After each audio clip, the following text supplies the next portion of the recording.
అధికార విపక్షాల మధ్య మాటల తూటాలు పేలుతున్నాయి. పంటల్ని బతికించుకోవడంలో దేవుడి కరుణ మాత్రమే కాదు, మానవ ప్రయత్నం కూడా అవసరమే అంటోంది బీఆర్ఎస్.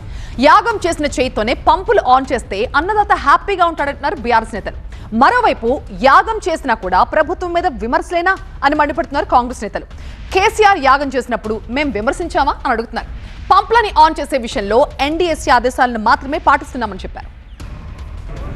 ప్రత్యేకంగా తెలంగాణ రాష్ట్రంలో రాష్ట్ర వ్యాప్తంగా వర్షాలు పడాలని, కృష్ణా గోదావరి నదీ జలాల్లో క్యాచ్మెంట్ ఏరియాస్లో మహారాష్ట్ర కర్ణాటకలో మంచి వర్షాలు పడాలని, ఈ రిజర్వాయర్లన్నీ కూడా తొందరగా నిండాలని, మన రైతులకి మేలు జరగాలని, మరి రైతులు రాష్ట్రం సుభిక్షంగా ఉండాలని ప్రార్థించాం.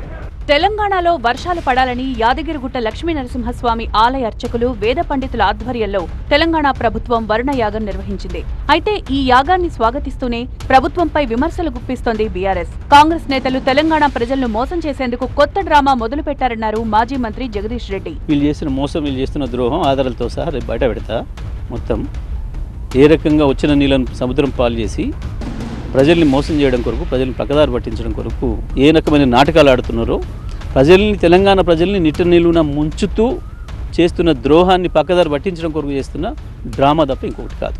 ప్రభుత్వం తమ అసమర్థతను కప్పిపుచ్చుకునేందుకు కొత్త గేమ్ మొదలు పెట్టారన్న బీఆర్ఎస్ ఎమ్మెల్సీ శ్రవణ్ కు కౌంటర్ ఇచ్చారు ప్రభుత్వ విప్ ఆది శ్రీనివాస్. వరుణయాగం పేరు మీద ఇవాళ వాళ్ల బాధ్యతారాహిత్యాన్ని, చేతగానితనాన్ని, పరిపాలన పరమైన అసమర్థతను కప్పిపుచ్చుకునేందుకోసం అని చెప్పని వాళ్ళ భగవంతుడి మీదకి నెట్టివేసి భారం అంతా తామేదో గొప్ప పని చేసినామని చెప్పని వాళ్ళ పూజలు చేసినట్టుగా డ్రామాలు నటిస్తున్నటువంటి ఒక ముఖ్యమంత్రి, కేబినెట్ సహచరులు సిగ్గుతో తలవంచుకోవాలి. మీరు అప్పుడు కేసీఆర్ గారు చేసినప్పుడు, అప్పుడు ముఖ్యమంత్రి ఏపీ నుంచి వచ్చి కలిసాం. నువ్వు ఏ రోజు కూడా ఆ యాగాల పైన వారి యొక్క ఆలోచనకు వ్యతిరేకంగా మాట్లాడలేము.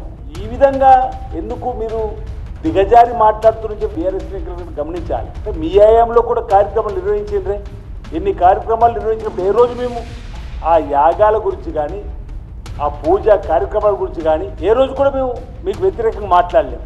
చేతిలో ఉన్న మానవ ప్రయత్నాన్ని వదిలేసి బాధ్యతంతా దేవుడిపై వేయడం సరికాదన్నారు బీఆర్ఎస్ వర్కింగ్ ప్రెసిడెంట్. ఇక్కడ నార్లాపూర్ పంపులాన్ చేయడు, అక్కడ కన్నెపల్లి పంపులాన్ చేయడు. వర్షం పడ్డది కాబట్టి ఇవాళ మళ్ళీ కొత్త కలరింగ్ ఇచ్చి నేనేదో చేస్తున్నా, నేను చేయడం వల్లనే వర్షం పడ్డది అన్నట్టు. ఇదే మహానుభావుడు కదా దేవతల మీద ఒట్టు పెట్టింది, ఒట్టు పెట్టి రుణమాఫీ మాట తప్పింది ఇదే మహానుభావుడు. కాబట్టి వరుణ యాగాలు కాదు చేయాల్సింది ముఖ్యమంత్రి గారు. యాగం చేస్తే తప్పులేదు, కానీ యాగంతో పాటు చేయాల్సిన పని చేయాలి. దైవ ఆశీర్వాదానికి మానవ ప్రయత్నం తోడవాలి. మానవ ప్రయత్నం ఏం చేయాలి? పంపులు ఆన్ చేయాలి. వర్షం పడుతుంటే కిందికి నీళ్లు పోకుండా, గురువుగారికి గురుదక్షిణ ఇవ్వకుండా, ఇక్కడ మన రైతాంగానికి దండం పెట్టి నీళ్ళు ఇచ్చే పరిస్థితి తెస్తే మంచిది. తమది రైతు పక్షపాత ప్రభుత్వం కాబట్టే వర్షాలు పడాలని వరుణయాగం చేశామంటున్నారు కాంగ్రెస్ నేతలు.